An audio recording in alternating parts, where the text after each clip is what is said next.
Hey everyone, welcome back to Poplar Ridge Family Farm. Today we are working on moving from this chicken coop to this chicken coop. Now you might be looking at this new chicken coop and thinking, well, it doesn't look nearly as pretty as your old chicken coop, and you'd be right. But the old chicken coop, when I built that, was originally intended for us to have between 5 and 10 chickens, and it did fine for that. It covered us whenever we were kind of at that level. But here recently we've kind of been upping the flock, and right now I'm cramming about 30 chickens inside of that much smaller chicken coop that we've got, which is roughly 5 by 4 or something like that on the inside. Now all 30 chickens can sleep in there, but they are pretty tightly packed, and I just have the roost bars added in there so that they just have enough space for each chicken to sleep. Let's take you on a quick tour of this new chicken coop. I'll tell you how I ended up with it, what the plans are for it, and what we're going to go about doing today to get it ready. So I picked this new chicken coop up off of Facebook Marketplace some time ago. It is on an old set of running gear like you would see, like you would have a hay wagon or other farm type trailers and other things you would want to pull with your tractor. It was not built by me, obviously, since I bought it. It actually wasn't even built by the guy I bought it from. He bought it off of somebody else and had it for a number of years. But you can see it's on a set of wheels, and that's important to me because I was trying to figure out how to take this chicken coop and make it mobile, and I was considering putting it on some kind of skids or something so that I could pull it around our pastures, which are back here behind me. But this is going to be much better because I already have 30 chickens, as I mentioned. I've got another probably 25 chicks I'm going to add to the flock this year, depending on how many of those are roosters versus pullets. And this is going to be much better. It's going to give them a lot more room inside. It's going to be much more mobile for me to pull around with my tractor. The only trick was trying to pull it the 5 miles home, because this old running gear, you have to go very slow because it actually steers on all 4 wheels, which will make it kind of interesting to pull over about 20 miles an hour if you go faster than that. But we got it here. So let me take you on a quick tour inside of what we've done so far and what we're going to do today. When I bought this coop, it was a blank slate. It was pretty much just a bare floor, pretty much bare open walls, except for the cutout for the nest box or whatever they had in here originally was already there. I've already added one set of roosting poles in here. Chickens don't have to have that, but if your chickens are only sleeping in here, it makes it so you can house a whole lot more chickens in a smaller space if you have area for them to get up off of the floor. They're also not sitting in their own manure and stuff when you need to get it cleaned out. They're up off the ground.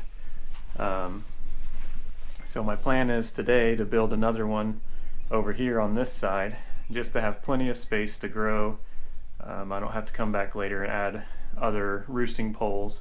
There ought to be plenty of them in here in case I ever want to expand the flock again, or if they need space to get away from each other. There'll be plenty of room over here for them to do that. You have the big man door or entry door kind of here that you can get in and out of the coop if you need to clean it out or check things out. Over here is pretty much just a piece of plywood for a door right now that slides up and down. So it comes out of there and allows you to let the chickens in and out. I have plans to put a solar door there.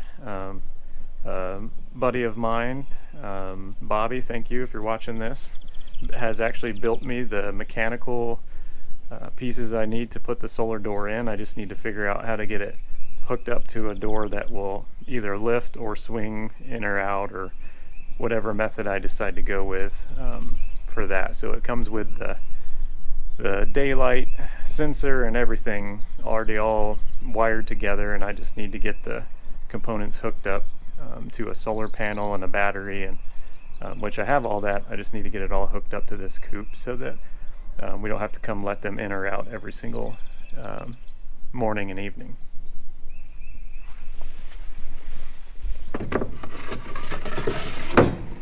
So Kale and I built a new ramp for the chickens to get in and out of the door, and I'm just putting up a few supports here. I didn't bother filming all the screwing together of the roost and the ramp and stuff, but once we get things going and we get ready to put the chickens in here, we'll bring you along for that.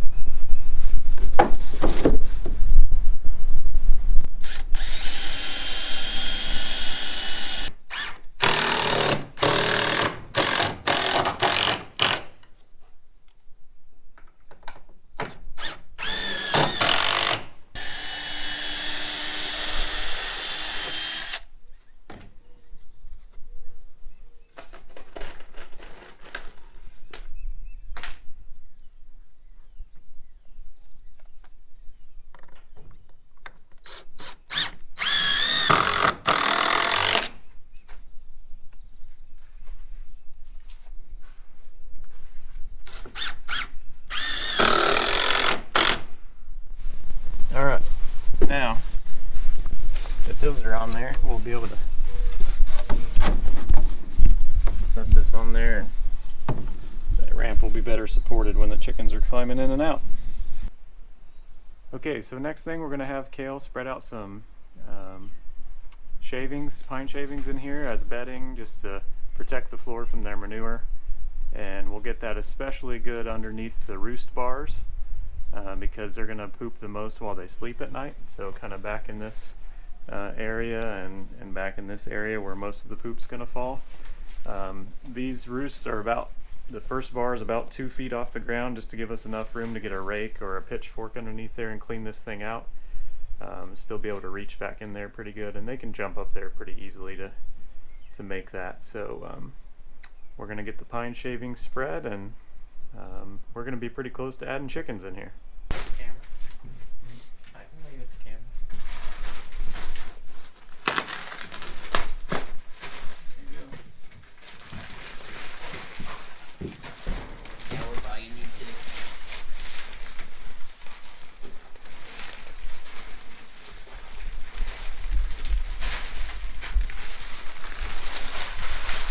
Oh wow.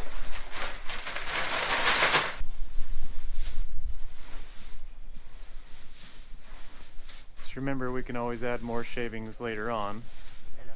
so you don't have to have it super thick for the first batch. They'll spread some of it out too. Don't forget that either. Dad, what is it you're doing here? Well, I made a little mistake. You guys ever make mistakes? We attached the leg of this roost, and then we went to shut the door so that we could, shut the big door so we could move the coop. And the door obviously needs more room to swing in than where this leg is sticking out. Even though it matches up with the frame perfectly, when that frame of the door goes to close, it needs more room to swing. So I've screwed this leg to the stud, and I'm just gonna cut this bottom portion of this leg off, and the screws will support it rather than the foot going all the way to the ground.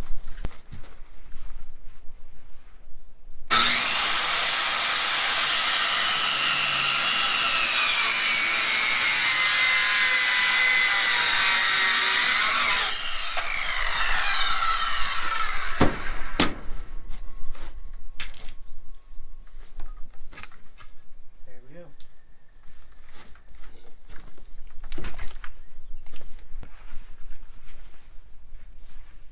Okay.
need a cinder block. I'm gonna grab me a cinder block.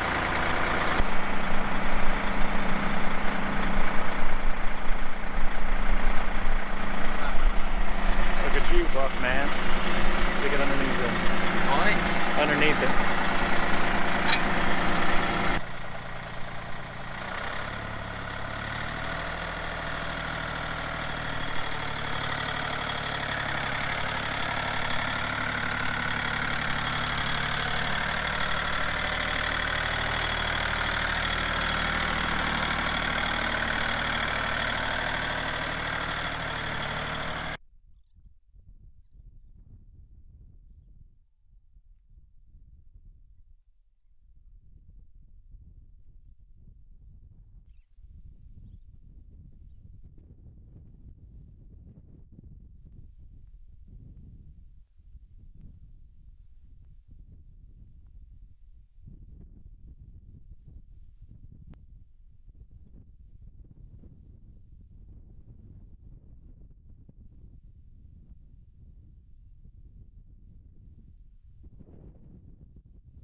Well, there they are.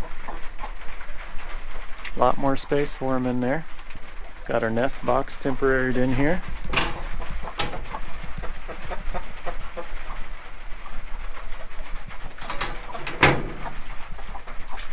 And they seem to be enjoying it. I really appreciate all of you who stuck around all the way to the end of this video. If you've made it all the way to the end and you're not yet a subscriber, I'd encourage you to hit that subscribe button on your way out. And hit that like button for me too. I know every single YouTuber you watch says it, and that's because it really does help with the YouTube algorithms and getting our channel out there. So if you're looking for more small farm content, country living, family kind of stuff, this is your place. I hope you'll stick around and join us, and I'll see you guys on the next video. Thanks for watching. Bye.